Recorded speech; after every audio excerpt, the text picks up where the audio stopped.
कार्तिक माह की चतुर्थी को सभी सुहागन अपने पति की लंबी उम्र तथा आरोग्य के लिए करवा चौथ का व्रत रखती है। वैसे तो करवा चौथ की व्रत कथा में काफी भिन्नताएं प्रचलित है, अतः अपने मतानुसार चयन करें।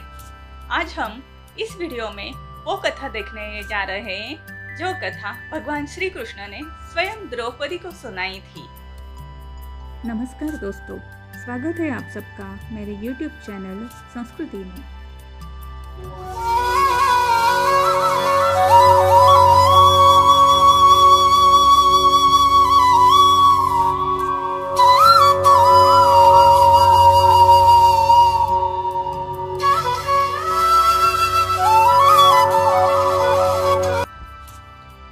एक बार अर्जुन तपस्या करने के लिए नीलगिरी पर्वत पर चले गए तो घर में द्रौपदी बहुत ही परेशान हो गई। वो बोली, घर में तो हमेशा ही कुछ ना कुछ बाधाएं आती रहती हैं, तो कुछ उपाय करना चाहिए। इसलिए उन्होंने भगवान श्री कृष्ण का स्मरण किया। भगवान श्री कृष्ण तुरंत उपस्थित हो गए।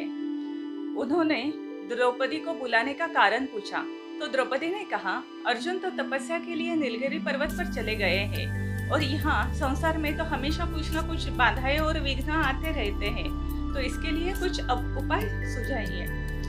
तब भगवान श्री कृष्ण बोले, यही प्रश्न माता पार्वती ने शिवजी से भी किया था।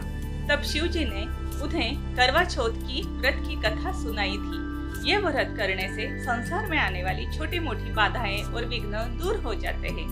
मैं भी आज तुम्हें यही कथा सुनाता हूँ। इस कथा के अनुसार एक नगर में एक बहुत ही सदाचारी ब्राह्मण रहता था।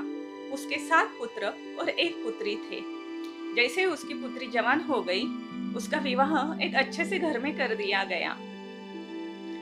एक दिन कार्तिक माह की चतुर्थी को उसने करवा चौथ का व्रत रखा और शाम को चंद्रोदय से पहले ही उसे भूख सताने लगी। उसका फूल सा चेहरा मुरझा गया।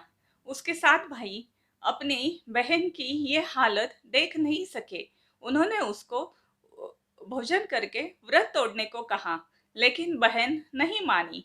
अतः स्नेहवश भाइयों ने कुछ उपाय करने का सोचा। उन्होंने पीपल के पेड़ के पीछे आग लगा दी और उस प्रकाश को बहन को दिखाते हुए कहा, देखो बहना, चंद्रोदय तो हो गया, अब तुम अर्घ्य देकर भोजन कर लो। इस बात से बहन बड़ी ही खुश हो गई। उसने चंद्र को अर्घ्य देकर भोजन कर लिया। भोजन करते ही उसका व्रत टूट गया और उसके पति की मृत्यु हो गई। ये देखकर बहन बहुत ही रोने चिल्लाने लगी। उसे बहुत ही दुख हो गया और पछतावा हुआ। उसका रोना उसी समय वहां से इंद्राणी अपने दास दासियों के साथ जा रही थी। रोने की आवाज सुनकर वो बहन के पास आई और उसने रोने का कारण पूछा। तब बहन ने सारी कथा सुनाई। तब इंद्राणी ने कहा कि तुमने समय से पहले व्रत तोड़ा, इसीलिए तुम्हारे पति की मृत्यु हो गई है। अब तुम एक काम करो, अगले 12 माह तक अपने मृत पति की सेवा करो और हर चौथ को व्रत रखो और वो व्रत विधि विधान पूर्वक और श्रद्धा के साथ करना। और अगले करवा चौथ को यही व्रत चंद्रोदय के बाद खाना खाकर तोड़ देना।